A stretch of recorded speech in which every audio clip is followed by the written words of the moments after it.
이번에 이제 종단에서 K 명상을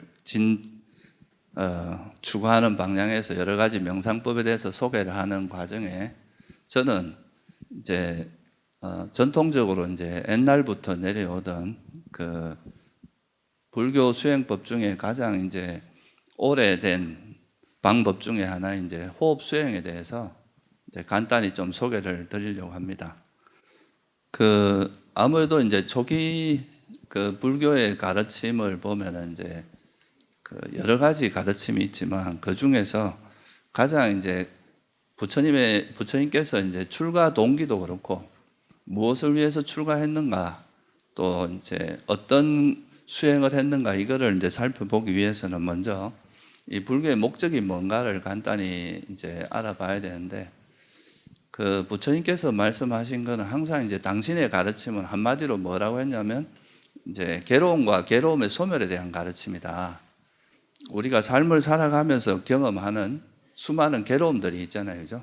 뭐 생로병사의 괴로움도 있고 또 사랑하는 사람하고 헤어지는 괴로움도 있고 또 이제 자기가 원치 않는 사람과 만나서 원수하고 만나는 그런 괴로움도 있고 원하는 거 얻지 못하는 이런 수많은 괴로움들이 있는데 그런 괴로움에서 벗어나서 어떻게 이제 행복을 실현할 것인가 이 괴로움에서 벗어날 것인가 하는 그게 이제 가장 큰 목적이라고 할 수 있겠죠. 그죠?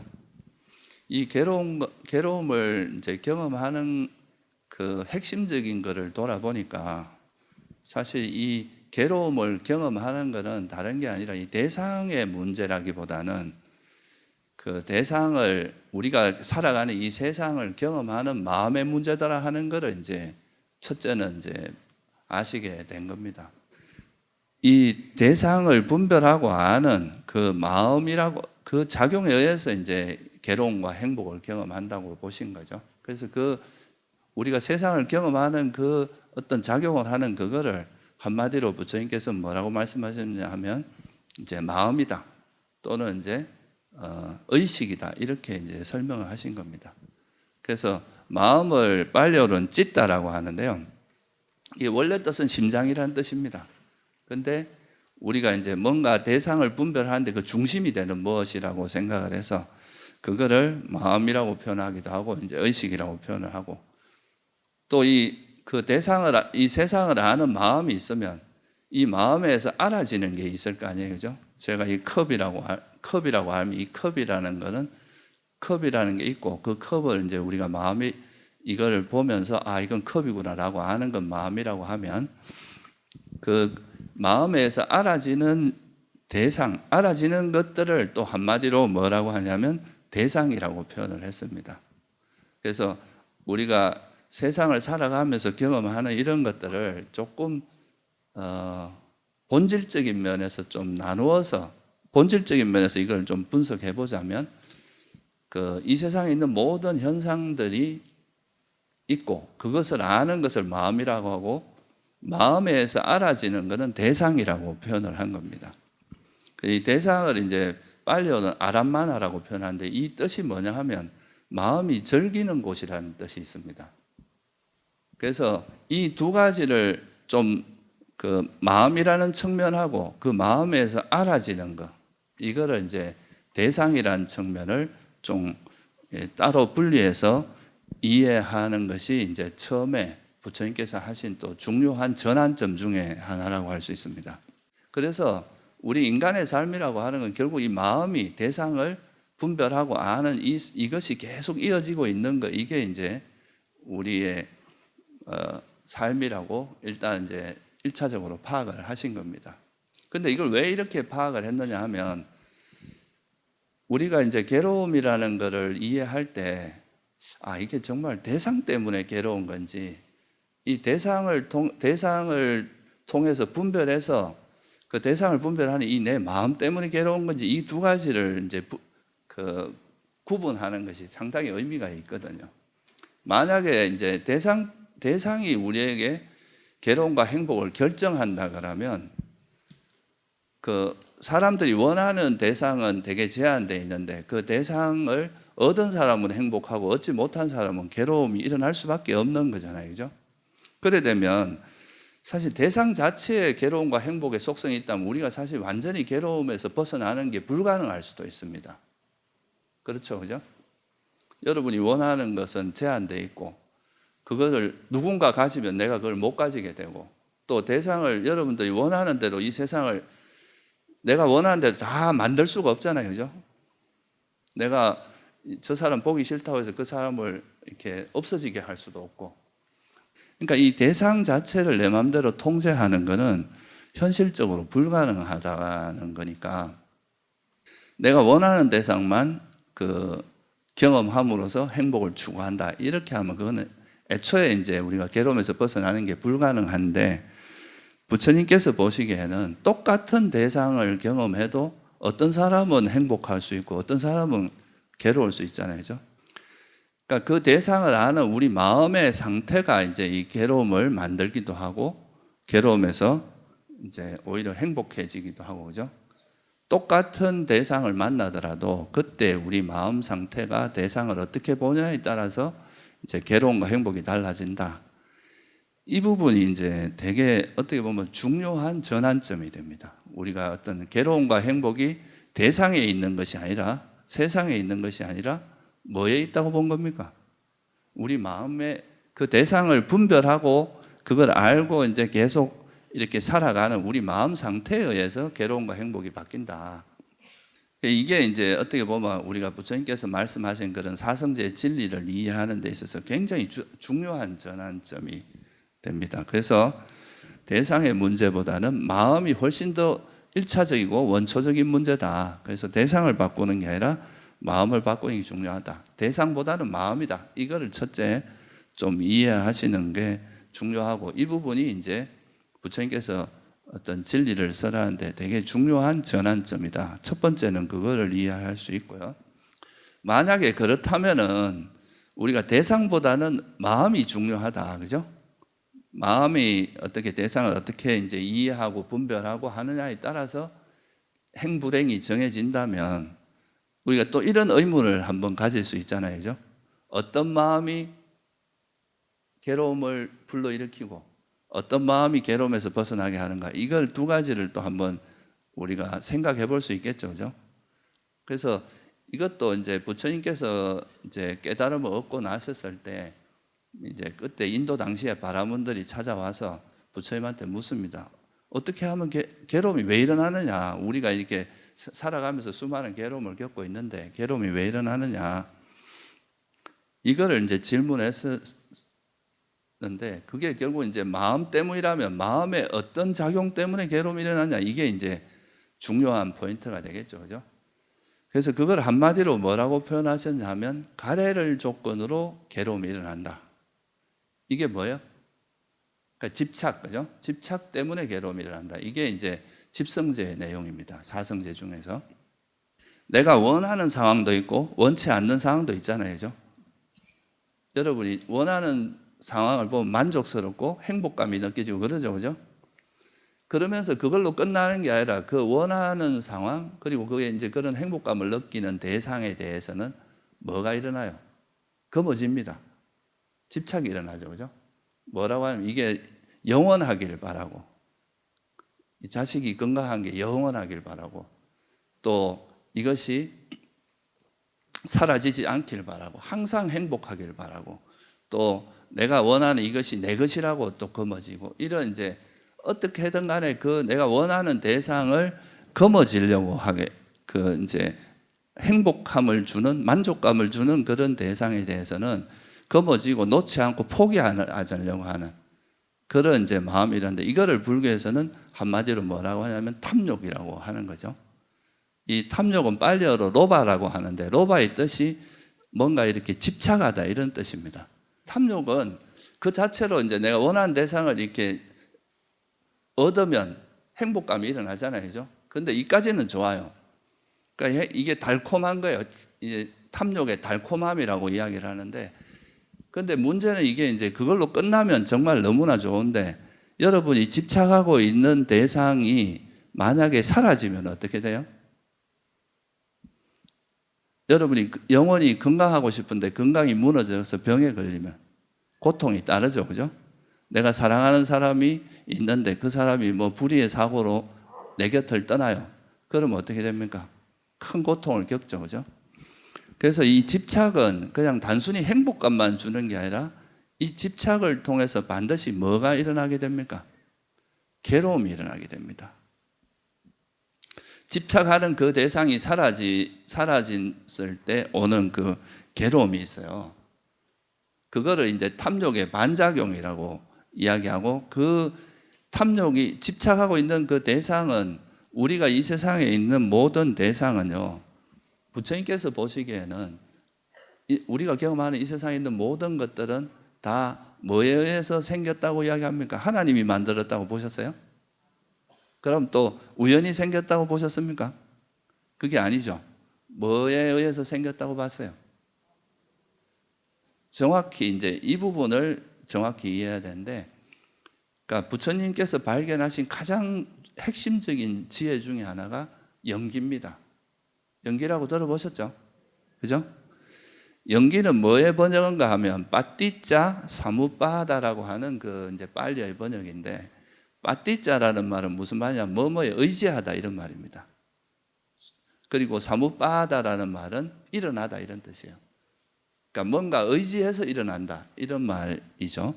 그거를 중국에서는 조건에 의해서 일어난다. 그래서 조건 연자에다가 일어날 기자를 써서 연기라고 번역을 한 거예요. 그러니까 이 세상에 일어나는 현상들은 그냥 우연히 일어나는 게 아니라 어떤 조건과 조건이 만나면서 일어난다. 이렇게 보신 거예요. 그러니까 이 세상에 있는 모든 거는 다 이제 크게 나누면 이런 이제 형체가 있는 물질적인 요소하고, 그 여러분의 마음은 어때요? 형체가 있습니까? 없습니까? 이거 잡을래도 잡을 수도 없고, 뭐 어떻게 뭐 위치도 있고 이런 게 아니잖아요. 그죠? 그러니까 이런 거는 이제 우리가 잡을 수도 없는 이런 거는 정신작용이라고 이야기를 했어요. 그래서 이 세상에 있는 모든 거는 물질적인 거 아니면 정신적인 거, 이 두 가지로 나눌 수 있는데, 이런 것들이 다 형성된 거라고 본 거예요. 만들어졌다. 조건에서 조건 발생이다. 그러니까 연기다. 연기에 의해서 만들어진 거다. 그래서 만들어진 건 사라지기 마련이고, 사라지기 마련인 것에 여러분이 지금 현재 행복이 영원하지 않다면 이건 또 괴로움으로 바뀔 수 있다는 뜻이잖아요. 그죠? 그러니까 이제 형성된 것의 속성은 무상하고, 무상이라는 건 영원하지 않다는 뜻이거든요. 무상하고 또 그것은 괴로움의 속성이 있고, 그러니까 무상하고 괴로움의 속성이 있는 걸 내 마음대로 내가 원하는 대로 통제할 수 없다 이거예요. 여러분이 아무리 이 몸을 죽지 말라 한다 해서 안 죽습니까? 형성된 거는 사라질 수밖에 없으니까 통제할 수 없다는 뜻이에요. 그리고 내 마음대로 되지도 않아요. 내 것이라 할 수도 없어. 내 것이라면 내 마음대로 이게 돼야 되는데 안 된다 이거예요. 그래서 이거를 이제 무상고 무하라고, 무상하고 괴로움이고 무하다 이렇게 이제 이야기하는데, 근데 이런 것들을 이건 내 거야라고 붙들거나 이 행복이여 영원하라 이렇게 이제 거머쥐거나 이렇게 하면 현실은 이게 사라지기 마련이고 내 것이라 할 것도 없으니까 어떻게 됩니까? 나중에 이게 사라졌을 때 뭐가 일어나겠어요? 고통이 일어납니다. 여러분이 뭔가 좋아하는 게 없어지면 굉장히 고통스럽잖아요. 돈이 되게 많은데 그 돈이 없어지면 엄청나게 고통스럽죠. 사랑하는 부모님이 돌아가시면 굉장히 고통스럽습니다. 이런 게 이제 우리가 집착은 항상 그거의 반작용으로 정신적 고통을 집착한 거를 얻을 때는 괜찮은데 그것이 사라졌을 때는 엄청난 고통을 유발한다는 거예요. 그게 바로 뭐냐면 성냄이라고 이야기합니다. 이 정생적인 고통이 성냄이고 화하고 그런 거죠. 그래서 이 탐욕은 항상 성냄을 유발하기 때문에 부처님께서 집착이 있으면 이거는 항상 괴로움을 유발할 수밖에 없다는, 이게 이제 부처님이 발견하신 엄청난 통찰입니다. 그런 것을 이제 이야기하신 게 바로 가래를 조건으로 괴로움이 일어난다. 그리고 이거는 이런 집착이 나중에 이 생에서는 그런 괴로움을 겪지만 또 죽어서는 다시 또 계속 윤회하게 만드는 그런 또 원인이 되기 때문에 이건 끊임없는 괴로움을 유발한다. 이렇게 보신 거예요. 그러면 역으로 말하면 가래가 소멸하면 괴로움이 가래를 조건으로 괴로움이 일어나니까 가래가 소멸하면 뭐가 소멸하겠어요? 탐욕이 소멸하면 성냄이 없어 정신적 고통이 사라집니다. 가래가 괴로움의 소멸이기 때문에 우리가 결국은 불교 수행, 괴로움이 일으키는 주된 원인이 가래라고 본다면 수행의 목적은 뭐라고 봐야 되겠어요? 가래를 버리는 거겠죠. 그죠? 집착을 버리는 거. 그죠?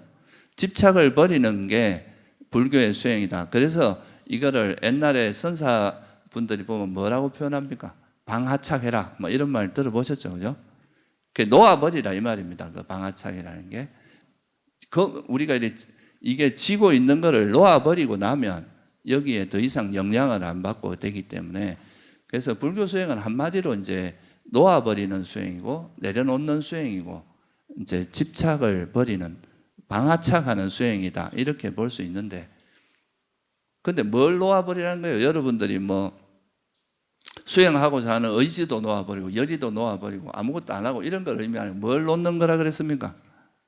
가래, 그죠? 우리가 검어지고 있는 그 집착을 놓아버리는 게 바로 불교 수행이다. 그럼 여기서 우리가 또 하나의 더 의문을 가질 수가 있습니다. 가래라는 것이 왜 일어나는가? 이걸 한번 이해해 볼 수 있겠죠, 그죠? 왜 집착이 일어나는가? 이거를 부처님께서 들여다봐요. 왜 사람들이 이걸 자꾸 집착하고 있는가를 통찰을 해보니까 아까 말씀드렸듯이 이 세상에서 우리가 집착하는 대상은 두 가지밖에 없습니다. 크게 보면 우리가 물질적인 거, 그죠? 여러분 몸이라든가 재물 뭐 이런 이제 물질적인 요소하고 대부분 이제 물질적인 거에 요즘 많이 집착을 하죠. 또 하나는 뭐냐면 우리 정신적인 요소 두 가지인데 아까 제가 잠깐 설명드렸지만 물질과 정신은 어떻게 해서 생겨났다 그랬습니까? 조건 발생이라 그랬잖아요. 그죠? 연기적으로 생겨났다. 우연히 생겨난 것도 아니고 조물주가 만든 것도 아니고 이건 조건에 의해서 만들어진 거기 때문에 조건에서 만들어진 거의 속성이 뭐라 그랬습니까? 사라질 수밖에 없다. 이거는 인연이 다하면 무너질 수밖에 없고 사라질 수밖에 없다는 것이 이제 부처님의 통찰이란 말이에요. 그죠? 그러니까 근데 이걸 모르니까 어떻다는 거예요? 사라질 수밖에 없는 걸 모르니까 뭘 한다는 거예요? 집착한다는 거죠. 우리가 경험하는 이것들이 인연이 다하면 사라질 수밖에 없고 그렇기 때문에 내 것이라 할 만한 것도 없고 이 자체가 여기서 괴로움을 찾을 수는 행복을 찾기는 어렵다는 걸 이해하면 그냥 인연 따라오면 쓰다가 그냥 사라지면 이게 인연이 다 했구나 하고 놓아버릴 수 있는데 그걸 모르기 때문에 계속 내가 어떤 경험하는 현상 원하는 게 나타나면 또 달라붙고 계속 이걸 영원하길 바라고 이것이 내 것이길 바라고 이게 행복이길 바라는 이런 마음으로 작용한다고 본 거예요. 그래서 이 괴로움이 일어나는 가래가 일어나는 원인이 부처님께서 뭐라고 파악하셨냐 하면 이런 진리를 모르는 뭐라고 보신 거냐? 무명 때문이다. 이게 무명을 조건으로 해서 괴로움이 일어나더라. 이렇게 보신 거예요. 무명을 조건으로 가래가 일어난다고 본 겁니다. 물질과 정신인 걸 모르고 또 이건 형성된 것인 걸 모르고 형성됐기 때문에 무상하고 괴로움의 속성이 있고 이게 나라고 할 만한 것이 없다는 무아를 모르는 것이 뭐라는 거예요? 무명이다. 요즘에 화가 많은 것도 바라는 게 많아서 화가 많아지는 겁니다. 그리고 이 집착이 일어나는 그 원천에는 뭐가 있다는 거예요? 어리석음이 있다 이거죠. 그래서 여기서 이까지를 이해하고 나면 이게 이제 여기서 모든 것은 물질과 정신이고 그것은 형성된 것이기 때문에 사라지기 마련이 무상이고 괴로움이고 무하다라는 것을 이렇게 세상의 진리를 정확히 이해하신 진리가 뭐냐면 바로 고성제입니다. 이게 바로 괴로움의 성스러운 진리인 고성제입니다. 그래서 이 고성제를 모르기 때문에 가래가 일어나고 가래가 있으면 괴로움이 일어난다. 이게 이제 부처님께서 발견하신 사성제의 진리거든요. 그럼 역으로 말하면 여기서 우리가 답을 찾을 수 있는 그러면 우리가 가래를 어떻게 소멸할 수 있는가? 여기 답을 찾을 수 있습니다. 여기서. 그죠? 결국은 가래라는 것이 어리석음을 조건으로 일어나잖아요. 그죠? 여러분이 이게 뜨거운 줄 모르니까 이걸 검어진다는 거잖아요. 그러면 이걸 놓아버리는 중요한 방법은 뭐겠어요? 이게 뜨거운 줄 정확히 알고 이걸 절대 잊지 않는 것, 이걸 완전히 체득하고 정득하는 거죠. 그죠? 그래서 이게 이 깨달음의 지혜가 생기면 이게 이제 더 이상 뜨겁다는 걸 절대로 망각하지 않을 정도가 된다는 거죠. 그래서 이 무명을 버리는 가장 강력한 무기는 지혜입니다. 어리석음을 버리는. 그래서 이 지혜가 있으면 어리석음이 버려지고, 어리석음이 버려지면 뭐가 버려지겠어요? 이 가래의 뿌리가 어리석음이니까 뿌리를 뽑아버리니까 뭐가 사라지겠어요? 가래가 사라지겠죠. 그죠? 그래서 부처님께서는 이 가래를 버리는 강력한 무기가 바로 뭐라고 하냐면 지혜다. 그래서 이런 이제 괴로움을 소멸하는, 가래를 소멸하는 구체적인 방법 노릇을 한 게 뭐예요? 부처님께서 팔정도죠. 그죠? 이 팔정도를 다른 말로 하면 중도라고 하기도 하거든요.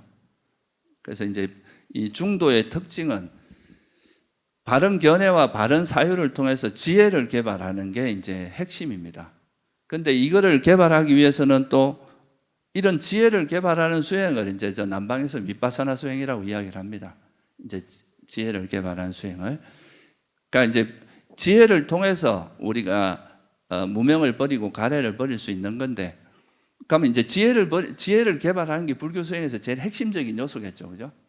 그럼 이 지혜를 개발하기 위해서 뭐가 필요하냐 하면, 여러분 마음이 이제 막 탐욕이나 성냄에 막 오염되어 있으면 우리가 이런 현상 자체가 정말 이게 연기의 조건에서 만들어진 거고 무상하고 이런 진리를 꿰뚫어 볼 수 있겠습니까?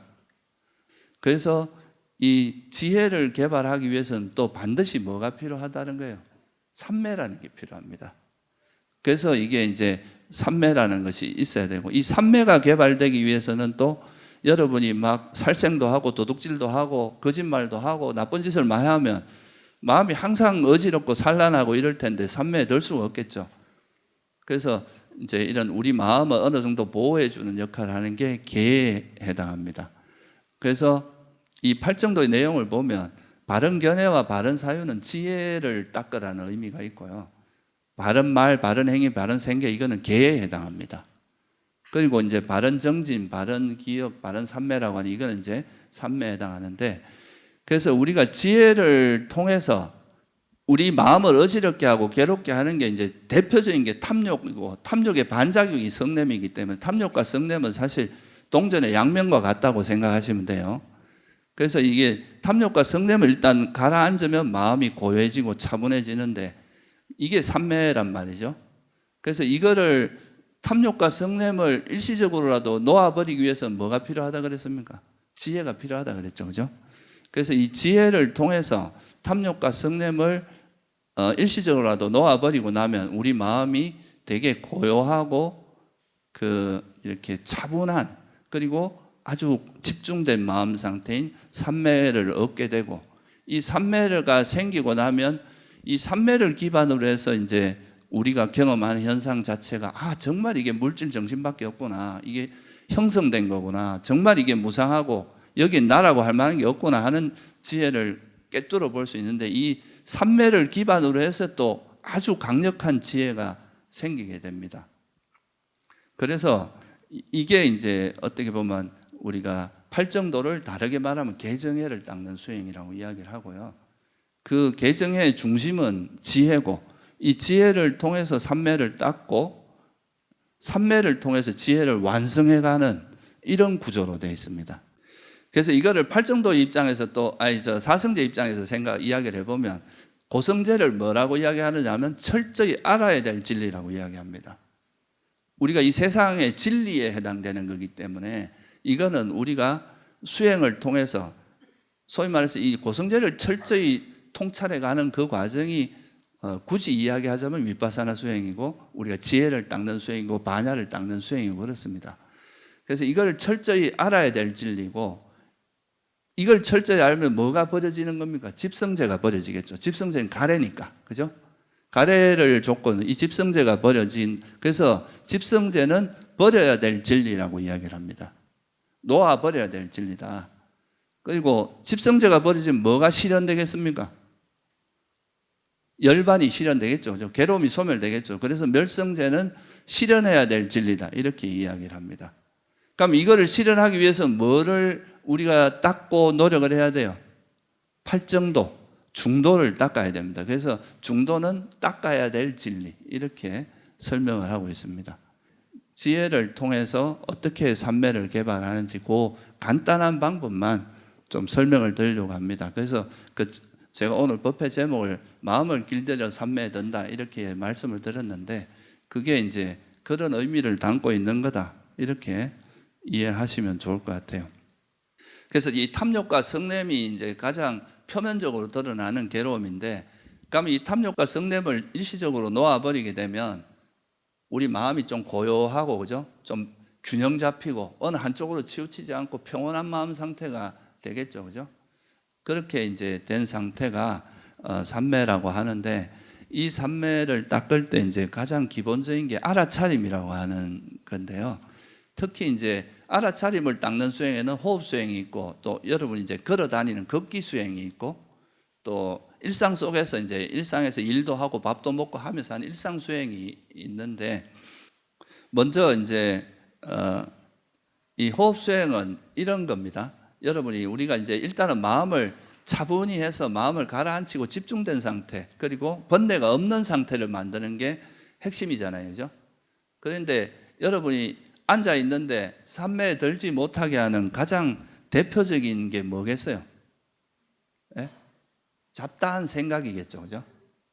이 생각이 일어나고 저 생각이 일어나고, 집도 짓고 막 대구도 가고 뭐 서울도 가고 막 이런 이제 생각이 돌아다니는 게 가장 큰 건데, 그것을 이제 어떤 방식으로 좀 가라앉히고 하는지 그거에 대해서 좀 살펴볼게요. 먼저 이제 그렇기 위해서는 우리가 어떤 마음은 계속 끊임없이 돌아다니니까 우리 마음이 뭔가 마음을 둘 때는 한 곳은 있어야 될 거 아니에요, 그죠?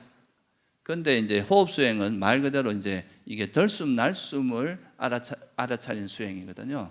그래서 여러분이 이렇게 숨을 쉬고 있을 거 아니에요, 그죠? 이 숨을 방편으로 잡는 겁니다.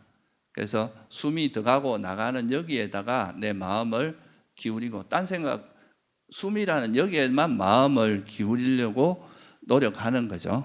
먼저 이렇게 좀 편안한 자세를 한번 잡아보세요. 편안하게. 자선 자세는 여러분이 많이 해봤으니까 최대한 몸과 마음의 힘을 빼고,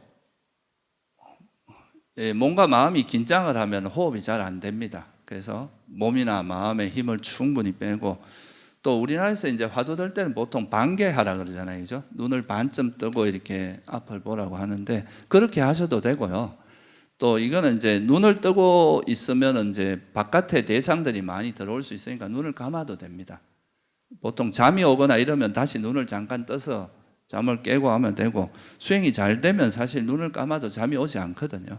그래서 눈은 지그시 감아도 되고 반개를 해도 됩니다. 그리고 이제 뭐 팔이나 이렇게 팔은 뭐 무릎 위에 이렇게 해서 올려도 되고, 양 무릎 위에 이렇게 올려도 되고, 가장 편한 자세를 취하시면 됩니다. 그리고 숨을 알아차릴 때 우리가 보통 단전호흡처럼 숨을 의도적으로 조작하려고 할 필요 없습니다. 여러분은 숨은 자연히 쉬어지기 때문에 우리가 평소에 쉬는 자연스러운 숨을 그냥 여러분이 할 일은 알아차리는 것만 하면 돼요, 그죠? 한 걸음 떨어져서 그냥 숨이 들어가고 나가는 거에만 마음을 기울이고 그것만 알아차리겠다고 한번 결심을 해보세요. 지금 뭐 여러분 평소에도 생각 많이 하니까 여기서만이라도 내가 딴 생각 다 내려놓고 숨만 알아차리겠다고 결심하고, 숨이 들어가고 나가는 그거를 자연스럽게 그냥 인중주의에서 마음을 두고 있으면서, 왜냐하면 인중주의가 숨이 들어가고 나가는 통로잖아요, 그죠? 그래서 인중주의에다 마음을 두고 숨이 들어가는 거 나가는 거, 이거를 그냥 자연스럽게 들어가는 숨은 들어가는 숨으로 알아차리고 나가는 숨은 나가는 숨, 그렇게 숨만 알아차리려고 노력을 해보십시오. 그런데 이 숨만 알아차리려고 노력을 해도 생각이 움직이잖아요, 그죠? 생각은 보통 많이 움직입니다. 그럴 때 여러분이 평소에 내가 좋아하고 그런 대상을 계속 쫓아다니면서 그걸 즐기려고 하는, 이건 뭐라고 봐야 되겠어요? 이 생각이 그냥 움직이진 않겠죠, 그죠? 여러분이 생각이 왜 일어나겠어요? 번뇌가 있으니까 일어납니다. 번뇌가 없는 사람은 내가 숨만 알아차리겠다고 하면 숨에만 머물러서 삼매에 바로 들 수 있습니다.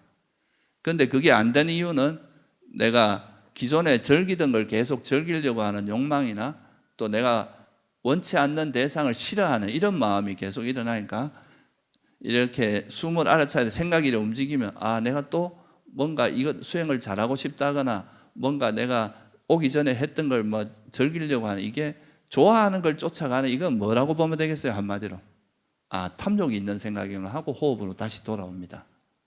무슨 말씀인지 아시겠죠? 그리고 또 내가 막 싫어하고 원치 않는 뭔가 내가 좋아하지 않는 대상으로 해서 뭐 예를 들면 옆에 사람이 좀 뽀시락거린다거나 주변에 소리가 시끄럽다거나 이럴 때 일어나는 뭔가 불만족스럽고 싫어하는 마음 이건 뭐가 되겠어요? 뭐로 이해하시면 되겠어요? 이런 거는 화라고 이해하시면 됩니다. 그러니까 우리가 탐욕과 성냄은 정반대의 상태인데 탐욕은 내가 좋아하는 대상을 계속 즐기고 집착하려고 하는 게 탐욕이고 그 반작용으로 내가 원치 않는 대상을 싫어하고 거부하고 안 보려고 하고 없어서 밀어내려고 하는 이런 마음이 뭐라는 거예요? 그게 화입니다. 여러분이 원치 않는 대상에 대해서. 그래서 보통은 이제 수행하실 때 탐욕이나 성냄이 자꾸 생각을 불러일으키는 겁니다. 내가 좋아하는 거 자꾸 쫓아가거나 싫어하는 걸 자꾸 쫓아가는 그 성냄이 화를 불러일으키는 거니까 이럴 때 생각이 이래 움직이면 아 이건 탐욕이 있는 생각이구나 하고 이 생각을 놓아버리고 다시 숨으로 돌아옵니다. 그리고 또 싫어하고 막 화내고 불만스럽고 이런 마음이 일어나면 아 이거 성냄이구나 하고 다시 숨으로 돌아오시면 돼요. 그리고 이제 기본적으로 이 생각을 다루는 방법은 아까 우리가 이런 가래 탐욕이나 성냄을 내려놓는 무기는 뭐라 그랬습니까? 지혜라 그랬죠, 그죠? 근데 이 생각은 여러분이 굳이 사라지라고 없애려고 막 애를 쓰지 않아도 내버려 두면 사라집니다. 일어난 생각은 왜냐하면 이건 무상한 거라서 내버려 두면 사라집니다. 그래서 이런 생각을 억지로 버리려고 하는 그 생각 자체가 또 다른 생각을 불러일으키게 돼요. 그래서 그 생각이 달아나면 이 생각을 통제하려고 하거나 없애려고 하지 말고 그냥 일어난 생각은 사라지기 마련이니까 그러니까 이건 또 내가 뭔가 집착하는 생각이 일어났구나 하고 놓아버리고 이건 사라지기 마련이니까 그냥 관심을 끊어버리고 다시 숨으로 돌아오기만 하면 된다. 이게 이제 지혜로서 내려놓는 방법입니다. 그리고 또 화가 일어나도 이거는 화가 있는 생각인데 이건 내버려둬도 어차피 사라지고 내 마음대로 통제할 수 있는 게 아니다. 이거에 대한 이해가 있으면 그 생각을 관여하려 하지 않고 내버려 두고 다시 호흡으로 돌아오면 된다. 무슨 말씀이 이해되시죠? 그죠? 그렇게 해서 이제 탐욕과 성냄이 일어나면 탐욕이다, 성냄이다 이라고 그냥 어차피 사라지게 될 걸 내가 억지로 하지만 놓아버리고 돌아오고 이렇게 하시고 또 이 반대로 또 뭐가 있냐면 이건 생각이 막 움직이는데 또 앉아있으면 꾸벅꾸벅 조는 거 이건 뭐겠어요? 예? 뭔가 숨은 온데간데 없고 멍해지면서 그냥 졸음이 오는 거 이걸 뭐라 그럽니까 우리가 불교에서? 해태혼침이라 하죠. 그죠? 들어보셨죠? 그래서 이런 해태혼침이 일어날 때는 해태혼침이라고 알아차리고 다시 정신을 차려서 숨을 찾아야 돼요. 숨으로 돌아오고 이렇게 하면서 잘하려고 하지 말고 그냥 이런 원리로 수행이 이루어지는구나 하는 거 이해하면 돼요. 그래서 생각이 움직이면 또 이거 내가 욕심을 내고 있구나 하고 돌아오고 화내면 화내는구나 하고 돌아오고 또 해태혼침이 빠지면 또 내가 해태혼침이 빠졌구나 하고 돌아오고 이러면서 이 이 장애 그러니까 내 마음을 어지럽히는 탐욕이나 성냄이나 해태혼침을 놓아버리고 지혜로서 이해해야 놓아진다 그랬죠, 그죠? 지혜로서 놓아버리고 나면 조금씩 마음이 이렇게 차분해지면서 호흡에 머무는 시간이 조금씩 늘어날 거예요. 그러니까 이거는 밖으로 여러분 이제 다른 일상 속에서도 그런 수행을 이어갈 수 있거든요. 호흡 대신에 발걸음을 중심으로 해서 우리 생각을 놓아버리고 일상 수행에서는 여러분들이 현재 하는 행위 있잖아요, 그죠? 밥 먹으면 밥 먹는 행위, 현재 행위에 머물면서 이제 현재 일어나는 현재 자기가 걸어가면 걸어가는 거, 뭐 밥 먹으면 밥 일할 때 일하는 그 행위에 집중하면서 그 행위에 알아차림을 두면서 탐욕이나 성냄 이런 장애를 내려놓는 방향으로 수행을 하시면 똑같은 방식으로 됩니다. 그렇게 하면 이제 나중에 마지막으로 말씀을 드리면 이제 이게 이런 게 결합해서 우리가 나중에는 이 마음에 있는 이런 탐욕이나 성냄이나 해태온침 이런 게 완전히 가라앉으면 그때 이제 선정이라고 하는 거에 들 수 있고요. 그 선정을 기반으로 해서 이제 선정은 아주 강력한 정신에 고도로 집중되고 깨끗하고 그런 상태니까 이걸 기반으로 해서 이제 지혜를 닦으면 소위 말해서 깨달음의 지혜까지도 가능하다고 말씀하신 거고, 그래서 이게 이제 잘 되면은 나중에 말융꺄붓다경이라고 상주다니까에 보면 나오는데, 이게 이제 이런 분들은 나중에 그대들이 보고 듣고 감지하고 알아야 할 것들, 이게 견문각지라고 하거든요. 이거는 보고 듣고 이제 우리가 경험하는 것들에서 볼 때는 보는 것만 있고, 들을 때는 듣는 것만 있고, 냄새 맡을 때는 냄새만 있고, 맛볼 때는 맛만 있고, 알 때는 알기만, 여기에 잡다한 번뇌가 없는 그런 이제 상태가 된다. 그게 이제 우리가 깨달음 얻은 사람의 마음 상태다. 이걸로 마무리가 될 수 있습니다. 여러분들 이런 부처님의 가르침을 통해서 좀 마음의 그런 평화와 이런 탐욕이나 성냄으로 벗어나서 행복하게 살아갈 수 있도록 하시기 바랍니다. 예, 감사합니다.